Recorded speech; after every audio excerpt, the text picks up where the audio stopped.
Et on reste au Burkina Faso pour tout. Dans moins de 5 ans, normalement, cet espace d'environ 5 hectares va abriter l'une des plus grandes infrastructures modernes de l'Afrique de l'Ouest. Grand merci à Ibrahim Traoré parce que c'est un homme de parole. C'est un leader parce qu'il est devant le peuple, il est dans le peuple et il est derrière le peuple. Ça, il incarne le leadership mondial. Pour le chef de l'État, il n'y a pas de miracle, il faut investir dans les infrastructures socio-économiques. Le renforcement et la réhabilitation du réseau routier. Le complexe immobilier Burkindi Business Center est une initiative du gouvernement burkinabé déterminée à faire de Ouagadougou une ville attractive.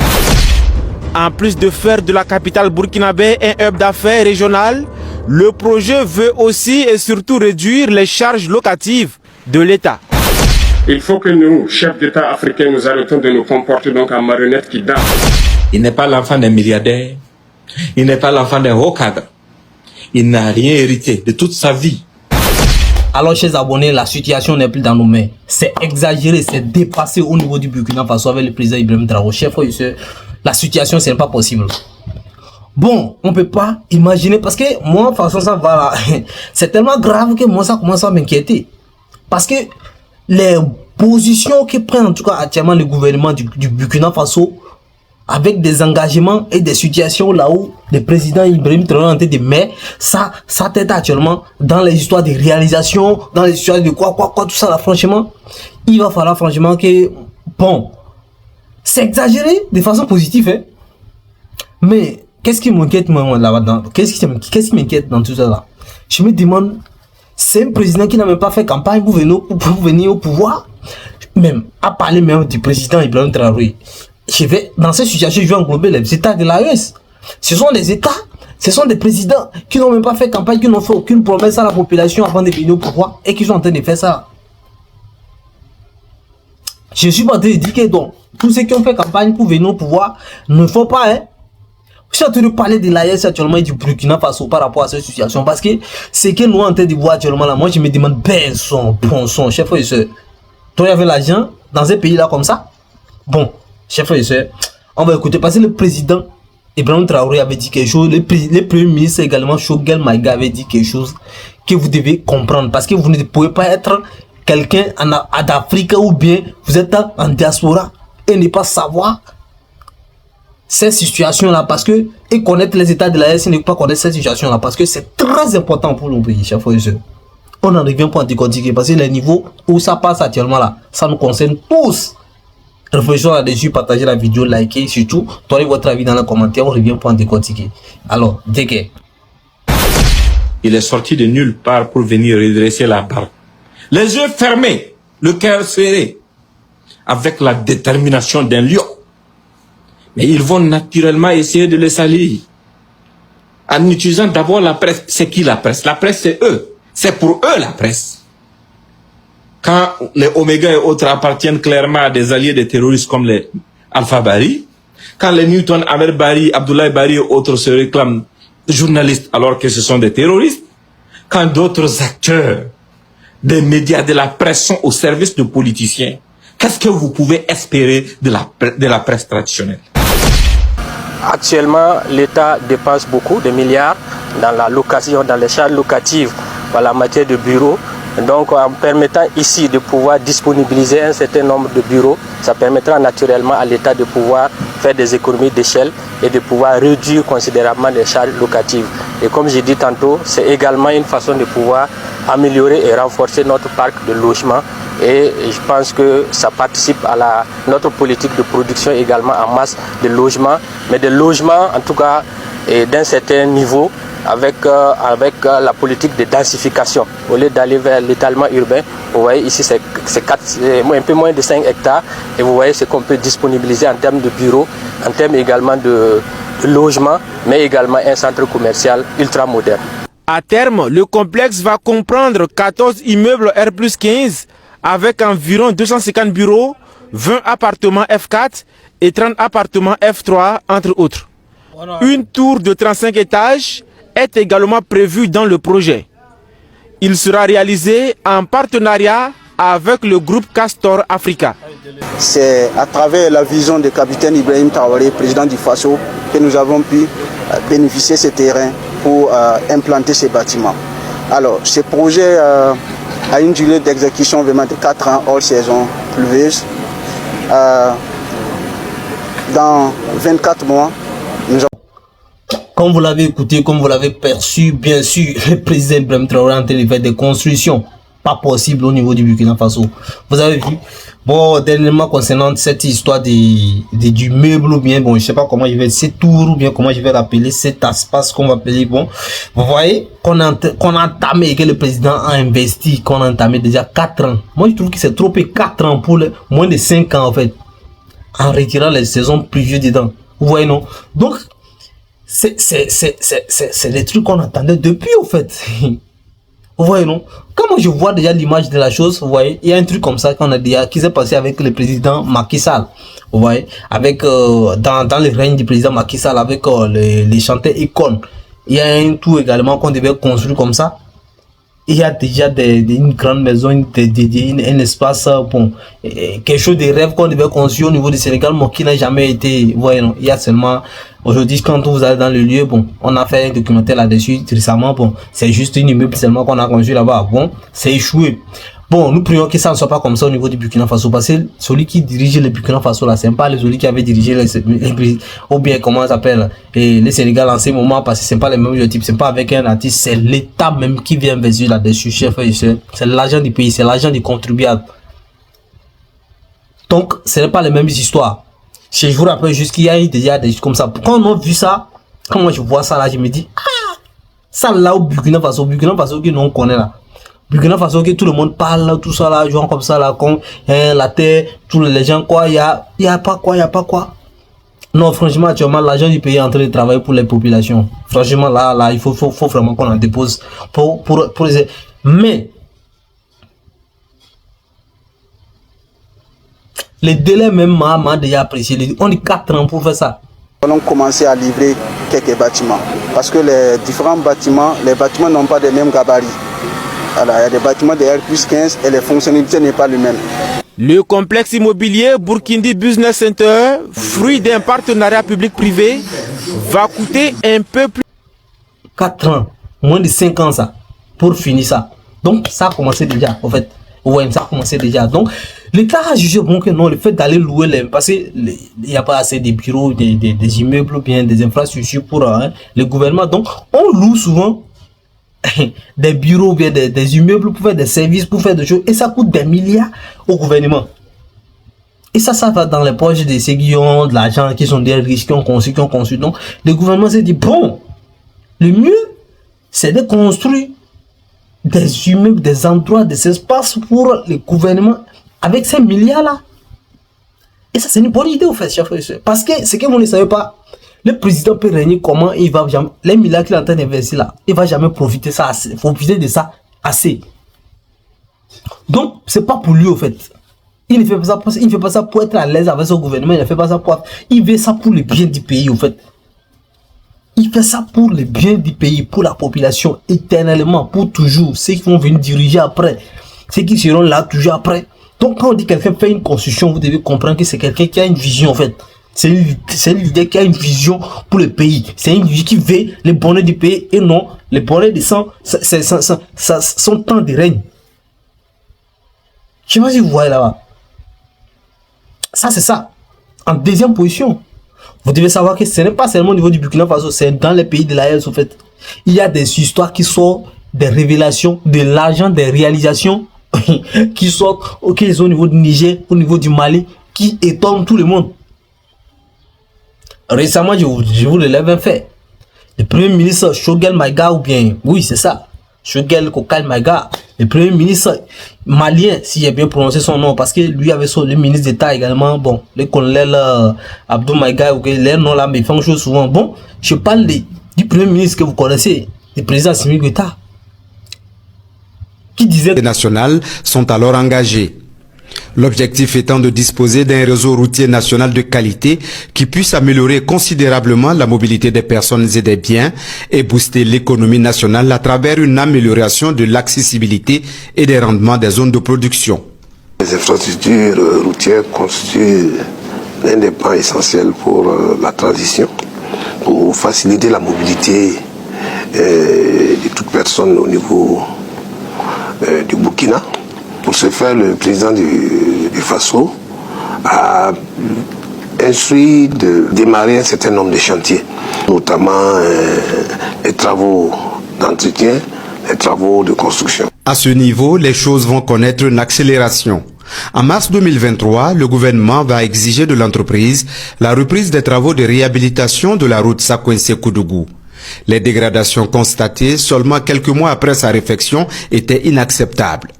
Aujourd'hui, cette route longue de 42 km remplit toutes les normes de qualité requises pour le bonheur des usagers.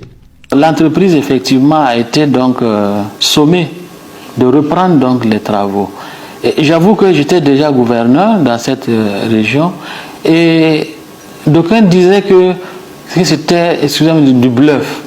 D'aucuns disaient que non, bon, ils ont dit ça en conseil, on sait comment ça se passe, les marchés publics, on va les soudoyer et que naturellement, c'est pas évident que la route soit reprise. Surtout que la reprise, c'était aux frais de l'entreprise, exclusivement de l'entreprise. Et aujourd'hui, je pense que c'est une réalité pour tous ceux qui prennent la route, savent qu'aujourd'hui, cette route, en tout cas, jusqu'à preuve du contraire, cette route est une route de qualité. Dans l'histoire donc de notre pays, je ne suis pas très âgé, mais je ne pense pas qu'on puisse sommer une entreprise de pouvoir reprendre une route à coût de plusieurs milliards à ses frais et qui accepte effectivement, je ne dirais pas de gré, mais en tout cas qui a accepté donc de faire donc, de reprendre donc le travail à zéro. Comme ça, moi je pense que ça va donner des leçons aux autres entrepreneurs aussi de mieux faire le travail pour ne pas avoir à reprendre leur travail parce que ça va leur causer beaucoup de pertes.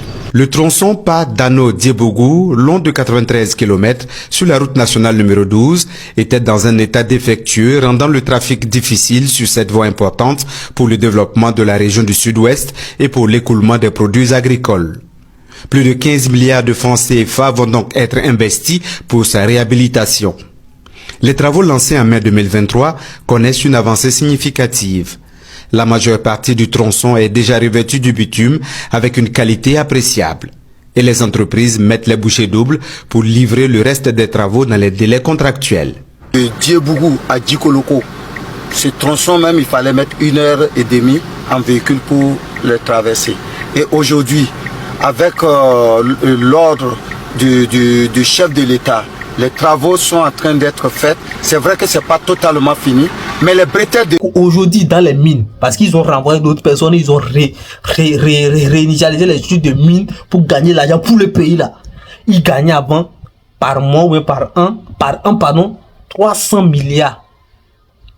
Pardon, excusez-moi, 300 millions. Ouais, non. C'est avant 300 millions ils gagnaient. Quand il y avait, quand ils étaient là et d'autres personnes géraient les mines, tout ça là. Et quand ils ont venu au pouvoir, ils ont rechangé les choses, ils ont réformé la chose là. Ils ont gagné des milliards. 30 milliards ou bien combien de milliards, je ne me rappelle plus. Mais ce n'était même pas comparable quoi. Pendant 3 mois seulement. Qu'il a dit dans son discours. Donc ce que je vais dire là-bas là. Je vais retirer encore ces propos. Les propos du premier ministre Choguel Maga. Il dit bien sûr. La démarche où ils se sont installés là. Qu'ils sont au Mali, au Niger, au Burkina Faso. C'est que les gens doivent savoir là. C'est qu'ils sont pressés là. Ce qu'ils doivent savoir c'est que non. La démarche qu'ils ont prise là. Ils n'ont qu'à savoir que c'est une démarche d'un nouveau-né. Je vous explique. C'est l'explication qu'a donné le premier ministre également. J'essaie de vous retirer ici. Ceux qui ont suivi son discours vont savoir de quoi je parle. Et c'est valable pour le Burkina Faso, c'est valable pour le Niger, c'est valable pour les Mali. C'est la démarche d'un nouveau-né. Et qu'est-ce qui se passe dans ces choses? C'est la démarche d'un bébé. Puis ils ont renaître, ils veulent recommencer, ils ont réinitialisé le pays, c'est ce que vous devez savoir. Donc, c'est une démarche. Quand un bébé se lève, d'abord il commence, il va essayer de ramper, ouais non. Là-bas ils ont commencé par ramper. À un moment donné, les bébés, le pays, quand il dit bébé, vous pensez que c'est le pays, il va se lever et va chercher à marcher. À rester debout, il va chercher à rester debout d'abord. Et aussi, jusqu'alors, vous ne devez pas être pressé. Pourquoi il ne marche pas? Lorsqu'il va se mettre debout, c'est ça. Chercher des collaborations, chercher des relations, éviter des relations inutiles, tout ça la fois, pour bien s'installer. C'est ça. Parce qu'avant que le bébé se mette debout, va chercher à voir est-ce qu'il est bien, est-ce qu'il n'est pas, dérangé par quelque chose, même chercher à tenir des choses des fois. Et là, lorsqu'il va changer, il va se sentir bien équilibré. C'est là qu'il va chercher à marcher maintenant. C'est comme ça le pays. Non, le pays, quand il va commencer par marcher en même temps aussi là, quand le bébé va commencer par marcher, vous allez voir qu'il va faire un pas de pas, il va tomber. Et là, quand il tombe, les gens disent que non. Le constater pour ce qui est lancé, nous ne souhaitons pas faire du goudron au rabais. Nous voulons faire des infrastructures durables et on prend donc à témoin les entreprises ici présentes. La qualité des travaux, ça dépendra de ce qu'ils feront et la suite pour qu'ils puissent exercer au Burkina Faso dépendra aussi de ce que nous devons mettre en tête tout au long du projet afin de pouvoir atténuer les impacts liés aux travaux qui ont été posés depuis le début du projet. Abobo Dioulasso, c'est le chef de l'État lui-même qui a procédé en avril 2024. Comment ça, un bébé, toi, attends, tu te lèves et puis tu tombes. Quand est-ce qu'il va marcher? Les gens sont pressés. Pourtant, ça fait partie des étapes. Il va tomber, il va se relever, il va encore essayer de marcher, il va tomber.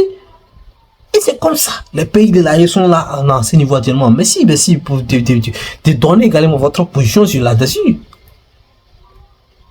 Et c'est comme ça. Les pays de l'AE sont.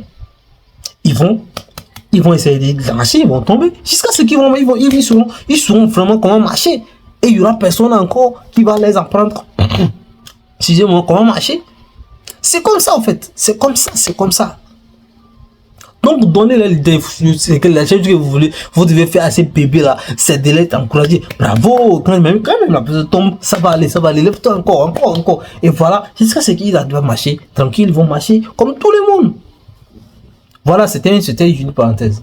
Alors, vous voyez, j'ai vu également une route qui a été faite au niveau du Burkina Faso et que la population a réagi de façon positive, a félicité le président et l'a traité de leader, de quelqu'un qui fait quelque chose qui ne fait même pas pour lui, qui fait pour toute la population. Hein?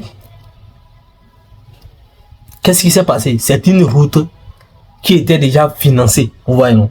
Qui est déjà financé par, c'est ça on appelle des gestions, c'est ça on n'entend pas, parce que ce sont des présidents qui sont venus, ils ont dit qu'ils vont nous suivre, ils vont chercher, ce qui les a amenés, c'est que les choses ne vont pas bien, la sécurité toujours tout, et aujourd'hui on les voit en train de rentrer dans les histoires d'investissement, l'économie, tout ça là, réduire la pauvreté, hein, réduire la famine, tout ça là, au niveau du Niger, vous voyez, on diminue les prix du ciment, les prix de l'essence, du ciment pour que les gens arrivent à construire, les prix de l'essence, vous savez, quand on touche l'essence, c'est comme ça, touche tout le monde dans les pays, en fait, il n'y a personne qui ne bénéficie de l'essence. Vous voyez, non? Et c'est là, c'est quelque part où on ne blague pas avec ça, on ne touche pas n'importe comment. Quand le gouvernement touche les côtés, c'est qu'il investit beaucoup pour subventionner ça. Et maintenant, au niveau on a parlé des routes, au niveau du Burkina Faso, là, on nous dit, bon, voici une route qu'on a déjà investi, on a déjà demandé à une entreprise privée de faire, qu'il a fait. Il a fait ça mal. Il a fait ça mal, c'est dégradé, les gens n'arrivent pas à passer. Le président Ibrahim Traoré avec son gouvernement est venu dire, ce qui t'a fait là, on t'a payé, non? Ce que l'on t'a fait là, tu peux marcher sur ça? Tu penses que c'est bon? Ok, vas-y. Refais ça. Et on dit, oh, c'est pas possible. Quelqu'un qui a passé, refais ça qu'il a dit là, c'est pas qu'il prend l'argent pour refaire ça. Et puis son t'a déjà donné l'argent là. Tu as refait ça, c'est pas bon là. L'entreprise va refaire la route là encore, avec son argent lui-même, des milliards. Les gens ont dit non, il va pas faire. Et ils ont dit qu'ils vont faire, mais la société dit que non, c'est des trucs comme ça. Quand c'est des trucs publics comme ça là, ils ont dit qu'ils vont pas faire. Parce qu'ils ont déjà fait, c'est pas chose là, ils vont pas accepter de dépenser leur argent. C'est mal connaître le gouvernement d'Ibrahim Traoré. Vous oubliez que c'est pas un homme s'impliquer là-bas, c'est un militaire, c'est un homme de l'armée. C'est quelqu'un qui a travaillé, qu'on a formé psychologiquement avec les autres. Ce qu'on te demande de faire là, tu fais. C'est quelqu'un qui est formé de façon dit que non, quand tu prends un travail, tu le fais. Si tu ne peux pas le faire, tu ne le prends pas. Tu dis non. Mais si tu peux le faire, tu assumes. Quand c'est pas bon, tu le fais. C'est comme ça on les a formés eux. Donc il a utilisé cette stratégie là pour dire à l'entreprise, hey, le pays c'est pour nous tous. La route là c'est pour la population. L'argent qu'on vous a donné, c'est pas l'argent de quelqu'un. Vous avez pris l'argent, faites le travail. Si c'est pas bon, vous le reprenez. On peut pas faire une route quelques années ou bien combien de quelques temps, c'est gâté. Eh bien, ils ont repris ça calmement. Bien fait même. Ouais, jusqu'alors, c'est pas encore fini, mais c'est en train d'être bien fait. Et la population est satisfaite. La population est satisfaite et contente. Qu'est-ce qu'on veut de plus encore? Concernant la sécurité, on est en train de sécuriser le pays. On est en train de construire un centre nucléaire pour le Burkina Faso. Un petit pays qui va bientôt être riche, qui va bientôt être développé. Quand tu le vois, tu connais. Donc voilà, en quelque sorte, ce qui se passe. Donc voilà ce qui va se passer désormais. Vous voyez déjà la tangente des choses qui prennent. En tout cas, la lutte qui prennent déjà les choses. Je ne vais pas trop bavarder ici. Je vais vous laisser donner votre avis dans les commentaires.